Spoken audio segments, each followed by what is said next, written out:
प्रभु को नाम धन्यवाद हो। यही समय प्रभु आमको सुंदर समय दे अच्छी वाक्य चिंता करी आम मान जीवन को सजाड़ा आज यही समय प्रभु वाक्य चिंता करने निमंते आम मैंने पवित्र शास्त्र पढ़ा याकूब पुस्तक तार 4 पद एवं 7-8 पद ये 3टी पद पढ़ा।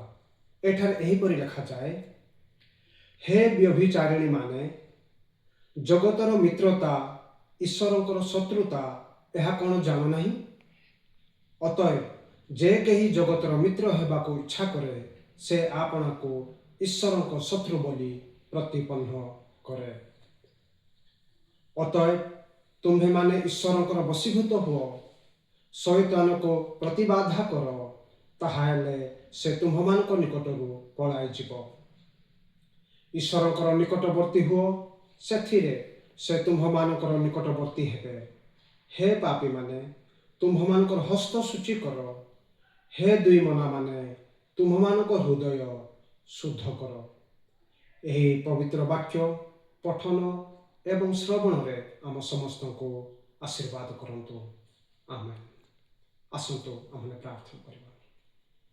प्रिय आममान स्वर्गस्थ पिता, ये पवित्र समय पाई तुमको धन्यवाद दौछु। एतबेले प्रभु ये वाक्य को आम समस्त को तुम चरणत अर्पण करुछु। तुमर स्वर्गस्थ बुद्धि दियो पिता, जाफर ये वाक्य आम बुझीपर आम चक्षु उन्मुक्त कर, जाफर तुम वाक्यर निगूढ़ तत्व को देखिपर से पर आम आशीर्वाद कर। ये वाक्य शुणी आम हृदय रखी जेबरी प्रभु ये पृथ्वी में बंचवा निमंते ये वाक्य को सजाड़ी पार से पर आशीर्वाद कर। आम प्रार्थना शुणी अच्छ धन्यवाद दे प्रिय प्रभु जी ख्रीष्ट नाम प्रार्थना उत्सर्ग करुछु। आमेन। ख्रीष्टर मोर बापा माँ भाई भौणी माने सर्वप्रथमे प्रभुंकर धन्यवाद हो। आज तांकर महत वाक्य आम मान गहन रखी अच्छा। आम्भे माने जो वाक्य अध्ययन करियछु एठारे प्रभुंकर दास याकूब ख्रीष्टीय मंडली को से लिखि थांती आएपरि लिखिछंती, हे व्यभिचारिणी माने जगतर मित्रता ईश्वरंकर शत्रुता यह कौन जान नहीं।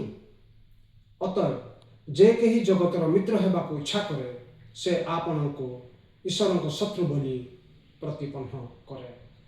ख्रीष्ट मोर बापा माँ भाई भौणी माने याकूब ख्रीष्टीय मंडली को लेखुछंती, पुणी ख्रीष्टीय मंडली को यही शब्द ने संबोधन करुछंती।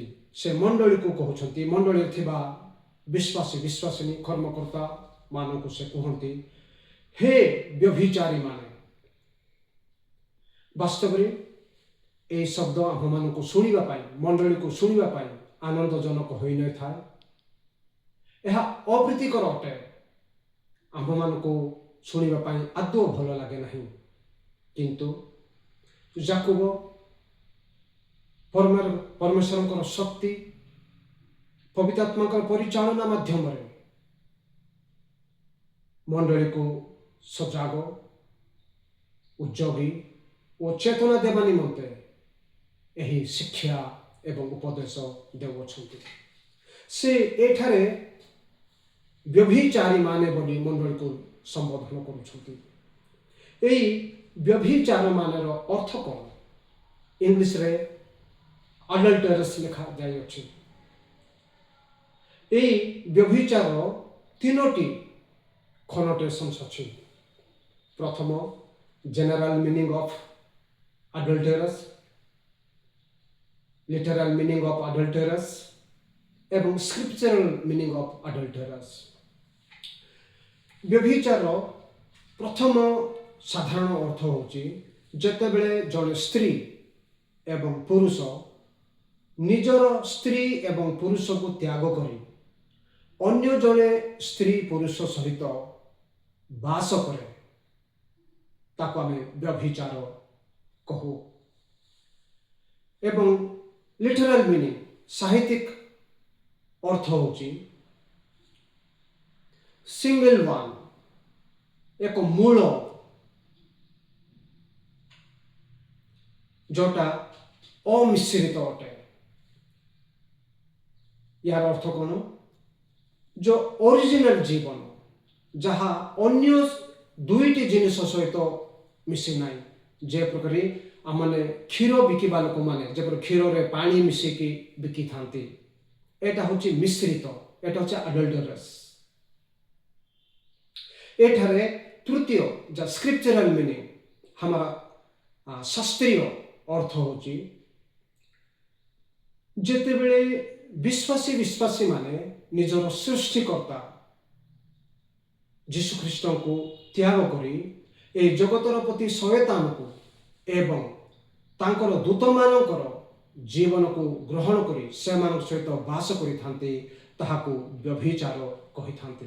एणु याकूब ए ख्रीष्टीय मंडली को कहते तुम्भे माने ईश्वर को जीशु ख्रीष्ट को एवं तांकर कार्य तांकर शक्ति तांकर शिक्षा को परित्याग करी ए पृथ्वीर शक्ति शिक्षा को जो शैतान शिखाई थाए ताहा तुमे निज जीवन रे आदरिनी निज जीवन रे बंची थाओ, यह होची व्यभिचारिक जीवन।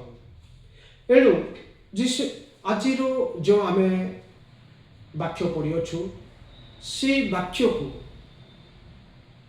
केंद्रित करी मु एक विषय रखी एक टॉपिक रखी आज चिंता को, यह होची learn to live the life. Learn to live the life, जीवन बंचिबा पाई शिखिबा, जीवन बंचिबा पाई शिखिबा। आज मूल प्रसंग होची जीवन बंचिबा पाई शिखिबा।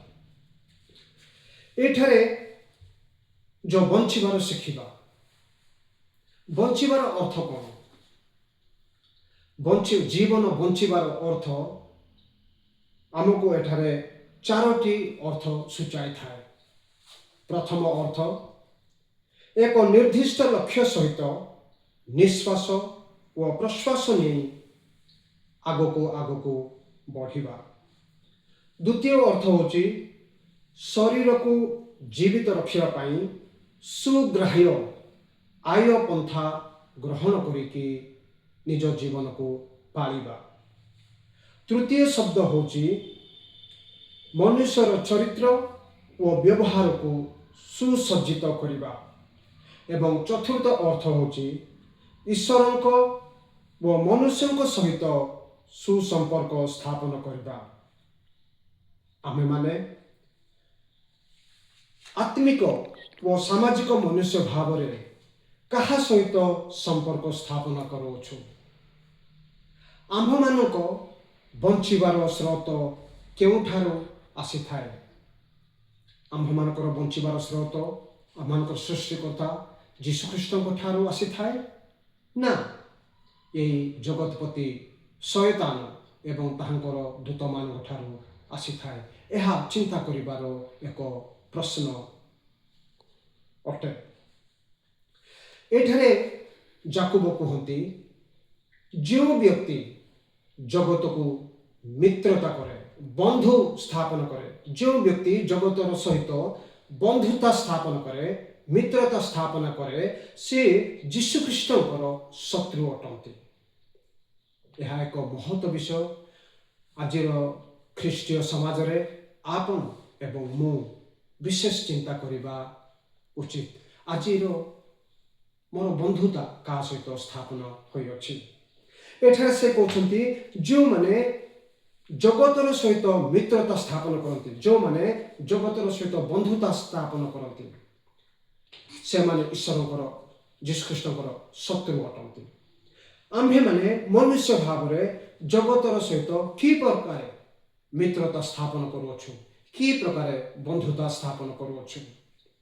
आमे विशेष करी चारोटी माध्यम रे ए जगत सहित आमे मित्रता व बंधुता आमे स्थापन करूछु। प्रथम स्टेप होची जगत को भल पाइबा।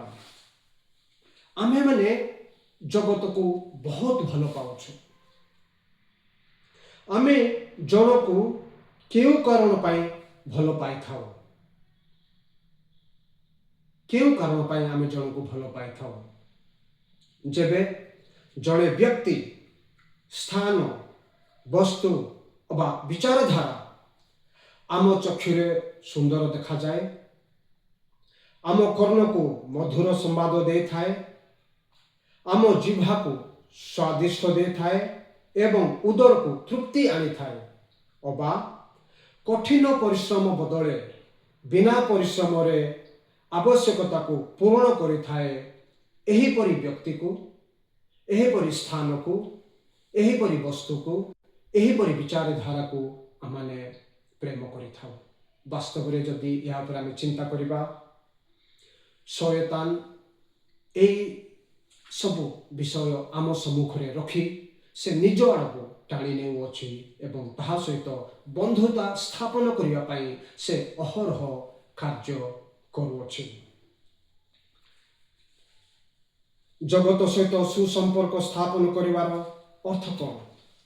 ସବୁବେଳେ ଓ ସବୁ ପରିସ୍ଥିତିରେ ଜଗତର ସହିତ ମିଳିତ ଭାବରେ ସହଭାଗିତା କରିବା, ଶାରୀରିକ, ମାନସିକ, ନୈତିକ ଏବଂ ଆତ୍ମିକ ଆବଶ୍ୟକତାକୁ ଆଦାନ ପ୍ରଦାନ କରିବା।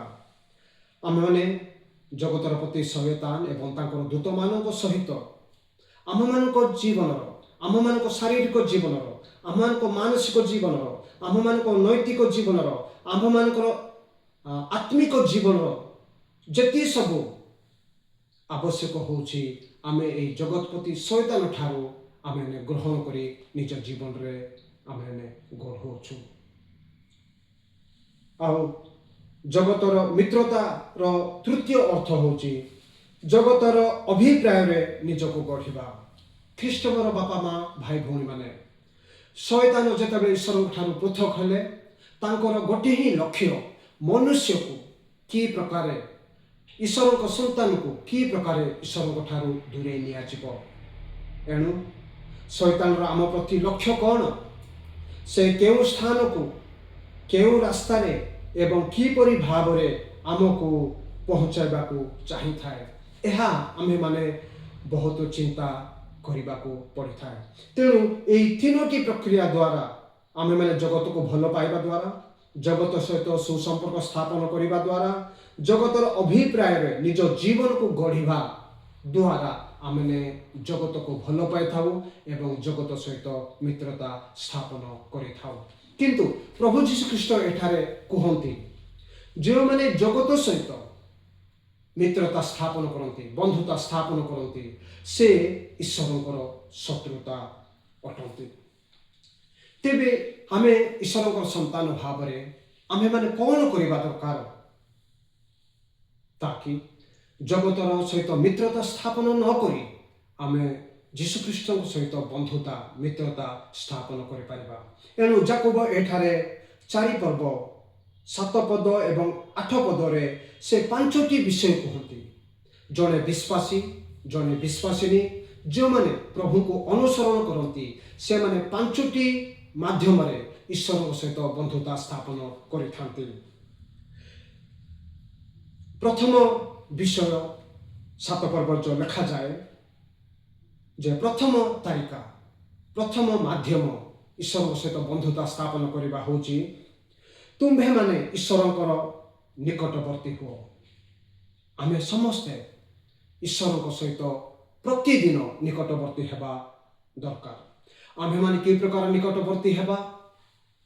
ନିଜକୁ ପାପୀ ବୋଲି ଗ୍ରହଣ କରିବା, ନିଜର ପାପକୁ ସ୍ୱୀକାର କରିବା, ଅନୁତାପର ଜୀବନ ସହିତ ପ୍ରାର୍ଥନା କରିବା, ପ୍ରାର୍ଥନାମୂଳକ ଜୀବନଯାପନ କରିବା ଏବଂ ବାକ୍ୟ ପଠନରେ ଆମମାନଙ୍କର ଜୀବନ ଅତିବାହିତ କରିବା। ଆମ୍ଭେମାନେ ଯଦି ନିଜକୁ ପାପୀ ବୋଲି ସ୍ୱୀକାର କରୁ, ଗ୍ରହଣ କରୁ, ତାହେଲେ ଯୀଶୁଖ୍ରୀଷ୍ଟଙ୍କର କାର୍ଯ୍ୟ ଆମମାନଙ୍କ ଜୀବନରେ ହେବ। ଆମ୍ଭେମାନେ ଯଦି ପ୍ରାର୍ଥନା କରିବା, କେଉଁମାନେ ପ୍ରାର୍ଥନା କରନ୍ତି? ଯେଉଁମାନେ ଅସହାୟ, ଯେଉଁମାନେ ଅନ୍ୟର ସହାୟତାରେ ବଞ୍ଚିବା ପାଇଁ ଚାହାନ୍ତି, ସେମାନେ ପ୍ରାର୍ଥନା କରନ୍ତି। ଯଦି ଆପଣ ଏବଂ ମୁଁ ଆଜି ପ୍ରାର୍ଥନାମୂଳକ ଜୀବନଯାପନ କରୁନାହୁଁ, ତାହେଲେ ଅର୍ଥ ଆମେ ଯୀଶୁଙ୍କୁ ଏହା କହିବାକୁ ଚାହୁଁଛୁ, ହେ ଯୀଶୁଖ୍ରୀଷ୍ଟ, ଆପଣଙ୍କର ଶକ୍ତି ସାହାଯ୍ୟ ମୋ ଜୀବନରେ ଦରକାର ନାହିଁ। ଏଣୁ ଆମ୍ଭେମାନେ ପ୍ରାର୍ଥନା ମାଧ୍ୟମରେ ସଦାବେଳେ ଯୀଶୁଖ୍ରୀଷ୍ଟଙ୍କର ସାହାଯ୍ୟ ଶକ୍ତିକୁ ସ୍ୱୀକାର କରିବା ଦରକାର ଏବଂ ଆମ୍ଭମାନଙ୍କ ଖ୍ରୀଷ୍ଟୀୟ ଜୀବନରେ ପ୍ରତିଦିନ ବାକ୍ୟ ପଠନରେ ଜୀବନ ଅତିବାହିତ କରିବା ଦରକାର। ଯେହେତୁ ବାକ୍ୟ ପଠନରେ ଆମେମାନେ ଯୀଶୁଖ୍ରୀଷ୍ଟଙ୍କୁ ଜାଣିଥାଉ। ଯେତେବେଳେ ବାକ୍ୟ ଆମେମାନେ ପଢ଼ୁ, ଆମେମାନେ ଯଦି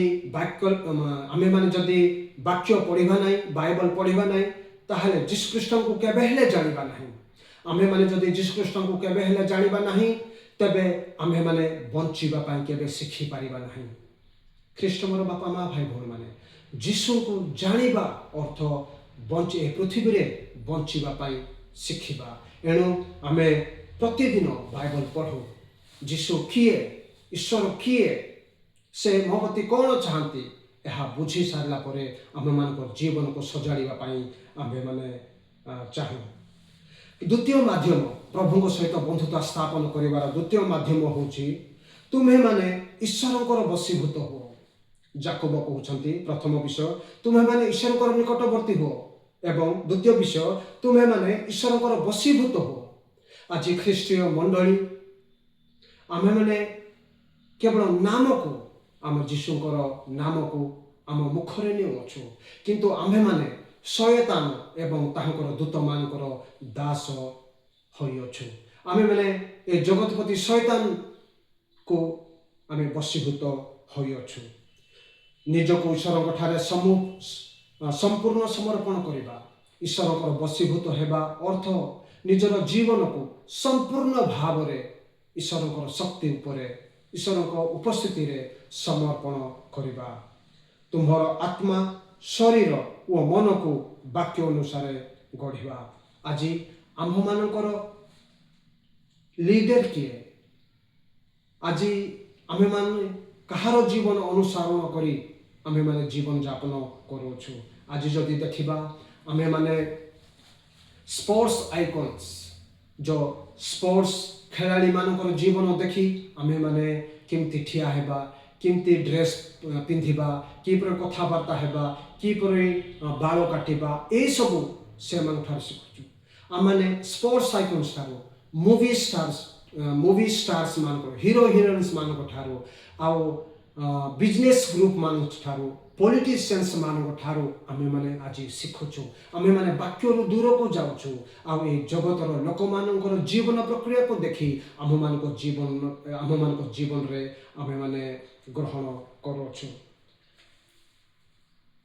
ଆଉ ତୃତୀୟ ମାଧ୍ୟମ ଈଶ୍ୱରଙ୍କ ସହିତ ବନ୍ଧୁତା ସ୍ଥାପନ କରିବା ହେଉଛି ମନ୍ଦ ଆତ୍ମାକୁ ପ୍ରତିରୋଧ କର। ମନ୍ଦ ଆତ୍ମାକୁ ପ୍ରତିରୋଧ କର। ଖ୍ରୀଷ୍ଟଙ୍କର ବାପା ମା ଭାଇ ଭଉଣୀମାନେ, ଯେଉଁ ବିଶ୍ୱାସିନୀ ଶୈତାନର ଶକ୍ତିକୁ, ମନ୍ଦ ଆତ୍ମାକୁ ପ୍ରତିରୋଧ କରନ୍ତି ନାହିଁ, ସେମାନେ ଶୈତାନର ବଶୀଭୂତ ହେଇଥାନ୍ତି। ଏଣୁ ଭକ୍ତ ଦାଉଦ କହନ୍ତି, ହେ ପ୍ରଭୁ, ତୁମ୍ଭର ବାକ୍ୟ ସମୂହ ମୋ ହୃଦୟରେ ସଞ୍ଚୟ କରିଅଛି, ଯେପରିକି ମୁଁ ତୁମ ବିରୁଦ୍ଧରେ ପାପ ନ କରେ। ଖ୍ରୀଷ୍ଟଙ୍କର ବାପା ମା ଭାଇ ଭଉଣୀମାନେ, ଆମ୍ଭେମାନେ, ଆପଣ ଏବଂ ମୁଁ ମଧ୍ୟ ଈଶ୍ୱରଙ୍କ ବିରୁଦ୍ଧରେ ଯେପରି ଆମେ ପାପ ନ କରୁ, ଏଣୁ ଈଶ୍ୱରଙ୍କ ବାକ୍ୟ ସମୂହକୁ ଆମ ହୃଦୟରେ ସଞ୍ଚୟ କରିବା ଦରକାର। କେବଳ ବାକ୍ୟ ମାଧ୍ୟମରେ, ବାକ୍ୟର ସହାୟତାରେ, ବାକ୍ୟର ସାହାଯ୍ୟରେ ଚକ୍ଷୁର ସୁନ୍ଦରତାକୁ, କର୍ଣ୍ଣର ମଧୁରତାକୁ ଏବଂ ଜିହ୍ବାର ମିଷ୍ଟତାକୁ, ଏ ସମସ୍ତ ପ୍ରଲୋଭନରୁ ଆମମାନେ ଅଗ୍ରାହ୍ୟ କରିଥାଉ। ଖ୍ରୀଷ୍ଟଙ୍କର ବାପା ମା, ମନ୍ଦ ଆତ୍ମାକୁ ପ୍ରତିରୋଧ କର।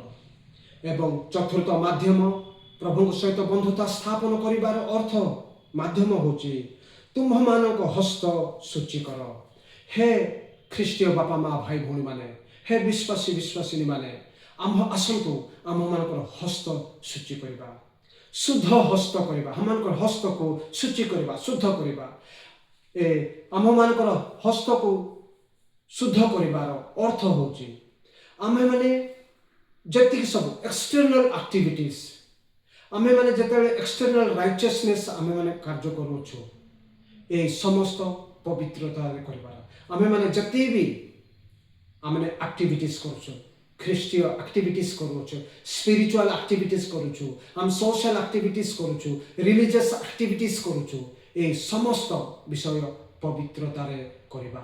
ଅନେକ ସମୟରେ ଖ୍ରୀଷ୍ଟର ବାପା ଭାଇ ଭଉଣୀମାନେ ଆମେମାନେ ଖ୍ରୀଷ୍ଟୀୟ ଧାର୍ମିକତା କରିକି ଆମେ ଠିକ୍ ଜିନିଷ କରୁଅଛୁ। ଖ୍ରୀଷ୍ଟୀୟ ଧାର୍ମିକତା ବାଇବଲ ପଢ଼ିବା ଦ୍ୱାରା ଧାର୍ମିକତା ବଢ଼େ, ପ୍ରାର୍ଥନା କରିବା ଦ୍ୱାରା ଧାର୍ମିକତା ବଢ଼େ, ଗିର୍ଜାକୁ ଯିବା ଦ୍ୱାରା ଧାର୍ମିକତା ବଢ଼େ, ଆମେ ଦାନ ଦେବା ଦ୍ୱାରା ଧାର୍ମିକତା ବଢ଼େ। ଅନେକ ସମୟ ଏହିସବୁ କରିବା ଆମ ପାଇଁ ଠିକ୍ ବିଷୟ ଅଟେ। କିନ୍ତୁ ଆଜିର ଦିନରେ, ଆଜିର ସମାଜରେ ଆମେ ଖ୍ରୀଷ୍ଟୀୟମାନେ ଏହିସବୁ ବିଷୟ ଆମେ ଠିକ୍ କାରଣ ପାଇଁ ଏହି ଠିକ୍ କାର୍ଯ୍ୟ କରୁନାହୁଁ।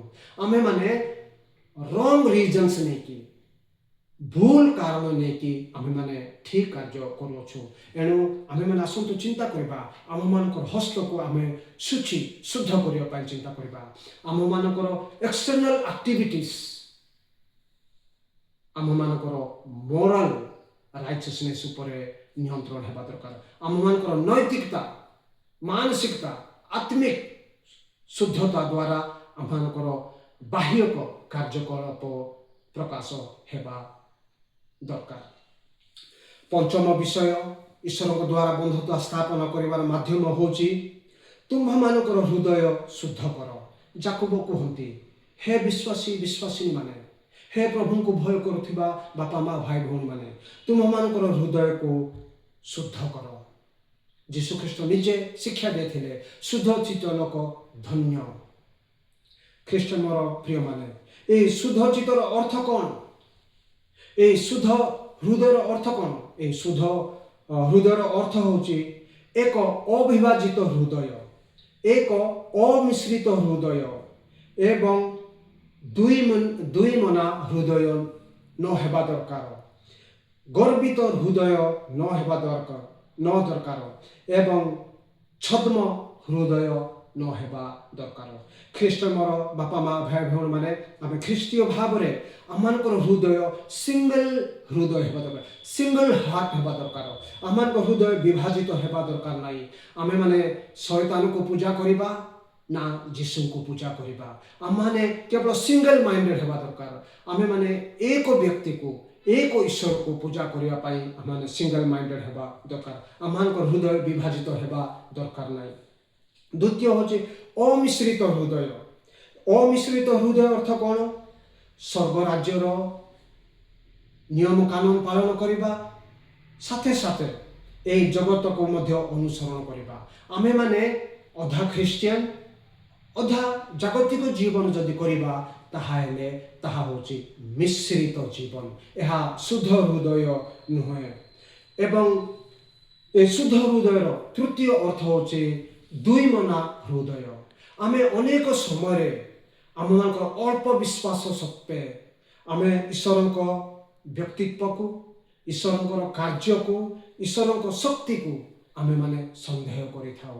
ଏହିସବୁ ସନ୍ଦେହ କରିବା ଯୋଗୁଁ ଆମେ ଈଶ୍ୱରଙ୍କ ଉପରେ ନିର୍ଭର କରିନଥାଉ, ବରଂ ଆମମାନଙ୍କର ଶକ୍ତି, ଆମମାନଙ୍କର ଜ୍ଞାନ, ଆମମାନଙ୍କର ବୁଦ୍ଧି ଏହି ଜଗତର ତୌର ତାରିକା ଉପରେ ଆମେ ବିଶ୍ୱାସ କରିଥାଉ।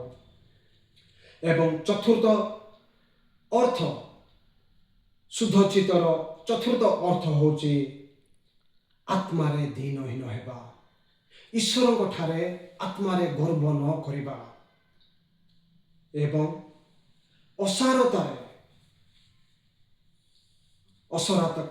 ଅସାରତାକୁ ଆମେ ଅନୁସରଣ ନ କରିବା। ମନୁଷ୍ୟ ସମ୍ମୁଖରେ ଆମେ ମିଛରେ, ଡିସିଟଫୁଲି, ଠକିକି, ଛଦ୍ମ ରୂପରେ ଆମେମାନେ ବାକ୍ୟ ନ କହିବା ଦରକାର। ଏହି ବିଷୟ, ଏହି ଯଦି ପାଞ୍ଚଟି ବିଷୟ ଯଦି ଆମେ କରିବା, ତାହେଲେ ଆମେମାନେ ଈଶ୍ୱରଙ୍କର ମିତ୍ର ହୋଇପାରିବା। ପ୍ରଥମ ବିଷୟ, ତୁମେମାନେ ଈଶ୍ୱରଙ୍କର ନିକଟବର୍ତ୍ତୀ ହୁଅ। ଦ୍ୱିତୀୟ ବିଷୟ, ତୁମେମାନେ ଈଶ୍ୱରଙ୍କର ବଶୀଭୂତ ହୁଅ। ତୃତୀୟ, ମନ୍ଦାତ୍ମାକୁ ପ୍ରତିରୋଧ କର। ଚତୁର୍ଥ ବିଷୟ, ତୁମମାନଙ୍କର ହସ୍ତ ଶୁଚି କର। ପଞ୍ଚମ ବିଷୟ, ତୁମମାନଙ୍କର ହୃଦୟ ଶୁଦ୍ଧ କର। ଖ୍ରୀଷ୍ଟଙ୍କର ବାପା ମା ଭାଇ ଭଉଣୀମାନେ, ଏହି ପାଞ୍ଚଟି ପଦକ୍ଷେପ ଯଦି ଆମ ଜୀବନରେ ଗ୍ରହଣ କରି ଏହି ପାଞ୍ଚଟି ମାଧ୍ୟମ ଅନୁସାରେ ଆମ ଜୀବନକୁ ଗଢ଼ିବା ପାଇଁ ଶିଖିବା, ତାହେଲେ ଆମ ଜୀବନକୁ ଆମେ ବଞ୍ଚାଇ ପାରିବା। ଏହି ପାଞ୍ଚଟି ତାରିକାକୁ, ମାଧ୍ୟମକୁ ଯଦି ଆମେ ଅଗ୍ରାହ୍ୟ କରିକି ଶୈତାନର ପଥରେ ଚାଲିବା, ତାହେଲେ ଏ ପୃଥିବୀରେ ଆମେ ବଞ୍ଚିବାକୁ ଶିଖିବା ନାହିଁ, ଆମର ଜୀବନକୁ ବଞ୍ଚାଇ ପାରିବା ନାହିଁ। ଖ୍ରୀଷ୍ଟ ମୋର ବାପା ମା ଭାଇ ଭଉଣୀମାନେ, ଏଣୁ ଯୀଶୁଖ୍ରୀଷ୍ଟ ନିଜର ଶିକ୍ଷା ସମୟରେ ସେ ଶିଷ୍ୟମାନଙ୍କୁ ଶିକ୍ଷା ଦେଇ କୁହନ୍ତି, ତୁମ୍ଭେମାନେ ସାଧୁକି ଫାରୁସି ଏବଂ ବିଜାତୀୟମାନଙ୍କ ପରି ହୁଅ ନାହିଁ, ସେମାନଙ୍କ ପରି ତମେ ହୁଅ ନାହିଁ। ଏବଂ ସେ ଆଉ କୁହନ୍ତି, ଏ ଜଗତର ଅନୁରୂପ ତୁମେ ହୁଅ ନାହିଁ, ଏ ଜଗତକୁ ଅନୁସରଣ କର ନାହିଁ। ଖ୍ରୀଷ୍ଟ ମୋର ବାପା ମା ଭାଇ ଭଉଣୀମାନେ ଏହି ସମୟରେ ପ୍ରଭୁ ଆମମାନଙ୍କୁ ଚେତନା ଦିଅନ୍ତି। ଏହି ଯାକୋବ ଖ୍ରୀଷ୍ଟ ମଣ୍ଡଳୀକୁ ଲେଖୁଛନ୍ତି, ତୁମ୍ଭେମାନେ ଯଦି ପୃଥିବୀକୁ ଏ ଜଗତକୁ ମିତ୍ର ବନାଇବ, ବନ୍ଧୁ ସ୍ଥାପନ କରିବ, ତାହେଲେ ତୁମେ ଯୀଶୁଙ୍କର ବନ୍ଧୁ କେବେ ବି ହେଇପାରିବନି, ତୁମେ ଶତ୍ରୁ ହେଇପାରିବ। ଆଜି ନିଜ ନିଜକୁ ପ୍ରଶ୍ନ କରିବା, ଯୀଶୁଖ୍ରୀଷ୍ଟଙ୍କର ମୁଁ ଜଣେ ବନ୍ଧୁ ଅଟେ ନା ମୁଁ ଜଗତର ବନ୍ଧୁ ଅଟେ? ପ୍ରଭୁ ଆମ ସମସ୍ତଙ୍କୁ ଆଶୀର୍ବାଦ କରନ୍ତୁ। ଆମ୍ଭେମାନେ ପ୍ରଭୁଙ୍କୁ ଆଶା କରିକି, ପ୍ରଭୁଙ୍କୁ ଅପେକ୍ଷା କରିକି ବଞ୍ଚୁଅଛୁ। ଆମଙ୍କର ମୁଖ୍ୟ ଲକ୍ଷ୍ୟ ହେଉ ଈଶ୍ୱରଙ୍କ ସହିତ ବନ୍ଧୁତା ସ୍ଥାପନ କରିବା। ପ୍ରଭୁ ଆମ ସମସ୍ତଙ୍କୁ ଏ ଅଳ୍ପ ଶିକ୍ଷା ଉପରେ ଆଶୀର୍ବାଦ କରନ୍ତୁ। ଆମେନ୍।